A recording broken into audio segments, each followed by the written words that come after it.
Allô!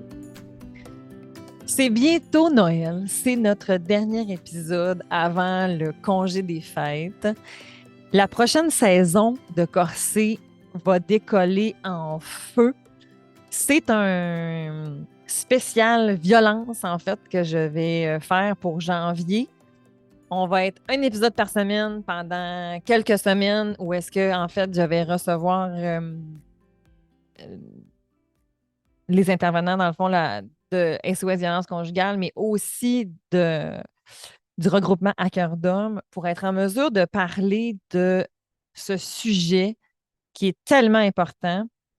Et on va continuer par la suite, en fait, aussi là, avec d'autres épisodes là, qui vont parler justement aussi de la parole de l'enfant, de pouvoir comprendre. On peut être un parent comment on peut vivre la parentalité dans ce genre de contexte-là, la médiation en contexte de violence.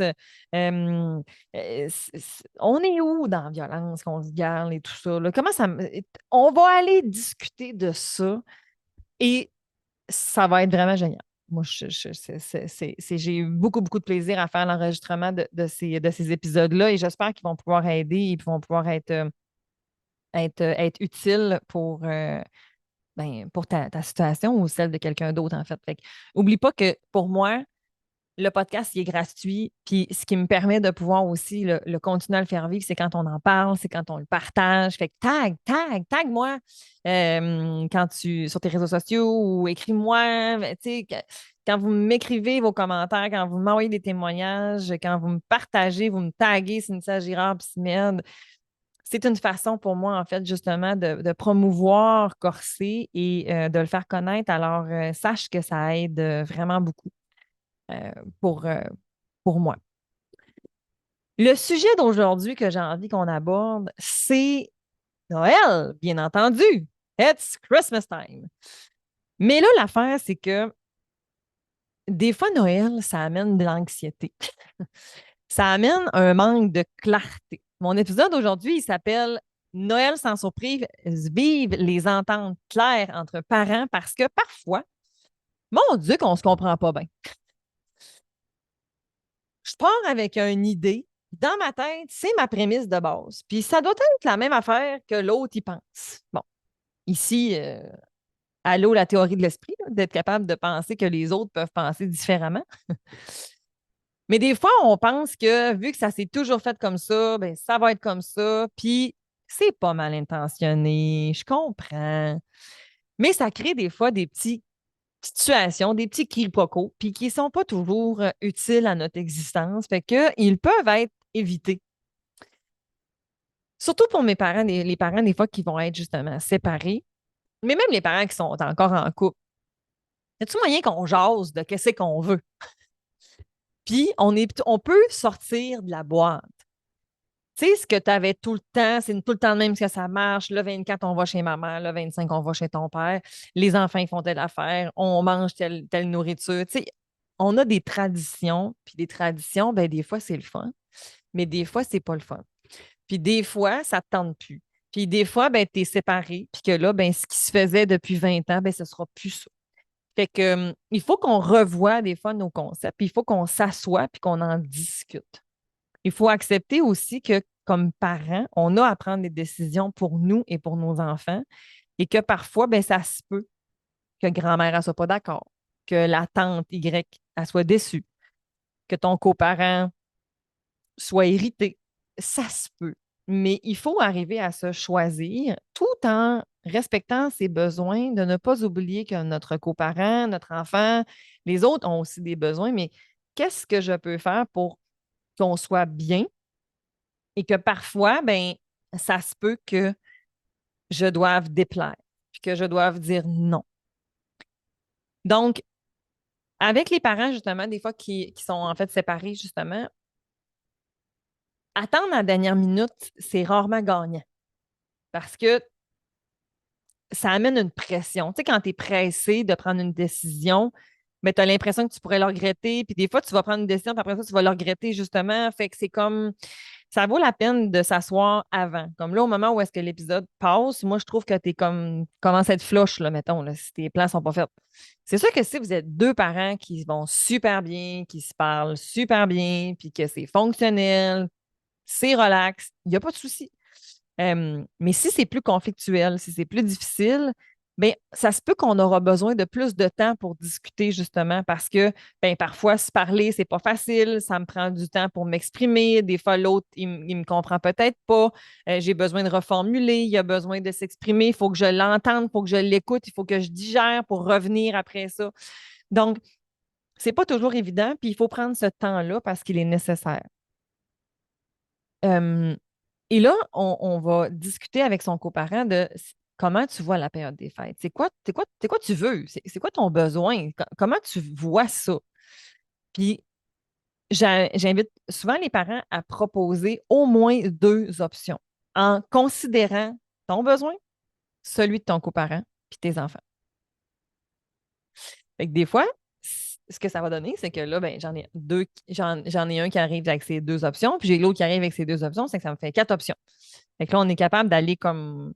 Puis si les deux font l'effort vraiment conscient d'essayer de prendre en considération ce que l'autre souhaite, bien, ça nous permet justement de pouvoir dégager habituellement des ententes qui pourraient être quand même pas pires. Il faut que j'accepte de pouvoir en laisser de côté aussi, de lâcher prise sur certaines choses et d'accepter de remodeler des fois des concepts qu'on avait quand on était en couple. Tu sais, pour des parents, Noël, des fois, c'est le 24. Il y en a que c'est le 25. Il y en a que c'est le 28. C'est pas évident de devoir vivre son temps des fêtes sans ses enfants. Mais les enfants, il y a une chose qu'ils aiment encore moins, c'est de passer un temps des fêtes avec des parents qui sont fâchés. Il y a des enfants pour qui que les vacances, c'est pas des vacances. C'est comme, oh mon Dieu, le cadre n'est plus le même, les règles sont différentes. Ouf, les transitions ne sont pas à l'école. Euh, Ça peut être plus difficile. On peut-tu rendre ça plus doux, plus confortable? Ça leur a vraiment été mon mot de, de ma saison du balado cette année, de cette saison-ci. On peut-tu être plus doux dans nos interactions, dans nos décisions? Puis c'est là où est-ce que, quand on est dans la période des fêtes, le calendrier typique, dans le fond, d'un temps parental, mettons que tu es une semaine, ou tu es du 3-2-2-3, mettons, je ne sais pas, peu importe, une fin de semaine sur deux, on va tomber dans le calendrier qu'on appelle atypique. Le calendrier atypique, ce sont toutes justement les fêtes, les congés fériés, les pédagogiques, c'est Pâques, l'Halloween, Noël, l'été.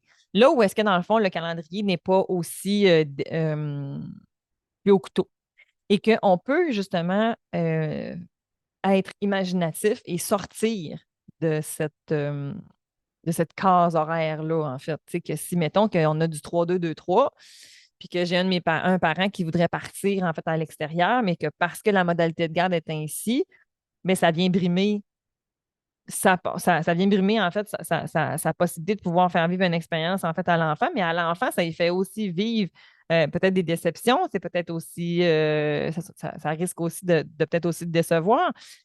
Tu sais, les enfants sont capables de survivre à l'absence d'un parent. Nos enfants, c'est correct s'ils voient d'autres mondes que leurs parents. Des fois, ils sont à l'école, des fois, ils sont chez grand-mère, des fois, ils sont à la danse. Oui, ils s'ennuient, mais ils peuvent survivre aussi à ça pour expérimenter et tolérer des situations. Fait que si ça fait en sorte que dans le temps des fêtes, ben que on a pris la décision comme parents qu'on allait faire un petit bout de plus chez un, chez l'autre, parce que ça va permettre à ce que l'enfant puisse vivre un moment plus euh, différent de sa routine, justement, parce qu'on va partir à Montréal voir grand-mère, mettons. Ben c'est correct.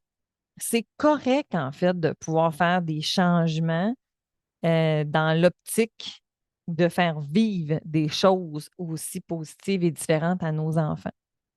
Bien entendu, il faut qu'on s'entende et c'est là-dessus qu'il faut donc penser aux besoins pour être capable de dégager justement des solutions. Euh, Si par exemple, ton coparent ne veut pas changer le 3-2-2-3, mettons, ben, t'as pas besoin de le convaincre de le changer. Tu as besoin de comprendre pourquoi. Qu'est-ce qui est là pour toi? Qu'est-ce qui t'inquiète? Qu'est-ce qui t'insécurise? Qu'est-ce qui te dérange? C'est quoi qui est là? Ben, j'ai peur qu'après Noël, tu veuilles qu'on change de garde parce qu'on va repasser une semaine, une semaine. Ah, OK, OK, c'est intéressant. Ça, je comprends bien ça. Ben, on va faire les transitions à l'extérieur, puis habituellement, ben, la dernière fois qu'on avait fait ça, on avait fait une chicane, fait que ça me tente pas. Fait que, OK, encore là, je comprends. Donc, j'ai pas besoin d'essayer de convaincre mon coparent de quelque chose. J'ai besoin de l'écouter pour comprendre qu'est-ce qu'il vit et qu'à partir de là, on avance ensemble. Fait que si je comprends ce que tu vis puis que tu comprends ce que je vis, on n'est plus dans il faut qu'on gagne, il faut qu'on perde. On n'est pas dans ça.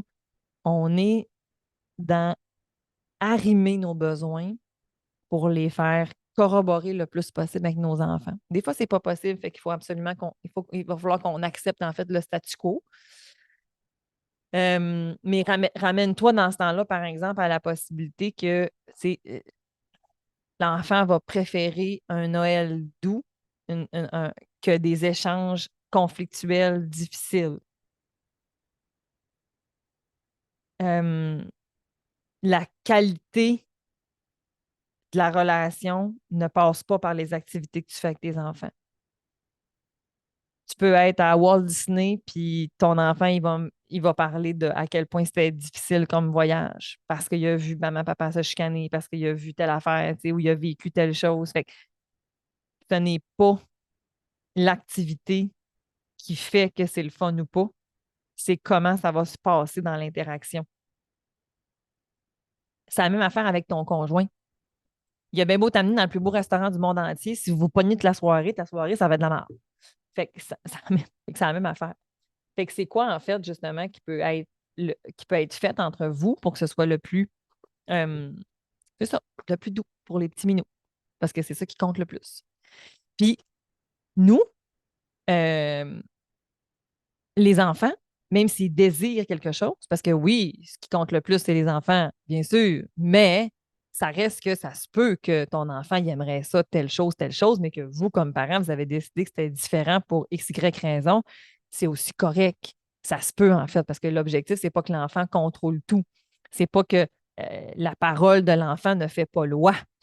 Ça se peut que l'enfant ait des désirs que les parents vont dire, ben, ce sera pas possible. T'sais, ma fille me fait sa liste de Noël. Écoute, je t'entends, ma belle, tu as beaucoup de suggestions. Tu es consciente que tu n'auras pas tout ça, là. Fait que mets-moi-en comme des highlights. Elle a pleuré, mais il n'y a pas de souci. Pleure, mon amour, c'est bien correct que je comprends. Moi aussi, j'aimerais ça, en fait, pouvoir avoir tout ce que je veux. Je comprends ça, Minou. Mais c'est ça la vie aussi. C'est des fois vivre des frustrations puis vivre des choses en fond qui sont moins fabuleuses, parce que j'allais dire optimales. Puis c'est pas optimal parce que des fois, le plan A peut être aussi bon que le plan B. C'est comment on va vivre le plan A et le plan B qui va compter le plus que le plan A ou le plan B. Alors sur ça, je te souhaite un joyeux temps des fêtes et on se revoit en janvier. Bye bye! Merci d'avoir été avec moi pour l'épisode d'aujourd'hui. J'espère que ça va avoir été aidant pour toi. Si tu as envie d'aller plus loin par rapport à ça, sache qu'en fait, j'ai des formations en ligne maintenant qui sont disponibles sur mon site web. Tu pourras les retrouver dans le descriptif de l'épisode. Mais au niveau justement de la coparentalité, au niveau de la réussite en fait de sa séparation conjugale, je dirais plutôt dire en fait d'apprendre à composer et à redéfinir justement notre famille. Les enjeux qui entourent la recomposition familiale, et en fait, tous les aspects, en fait, je dirais, techniques et financiers associés aussi à une séparation conjugale, c'est important d'être informé. Fait que s'il y a un de ces sujets-là qui t'interpelle, dont celui, par exemple, d'aujourd'hui, bien, tu peux aller voir et aller plus loin. Alors, je suis là si tu as besoin. À bientôt!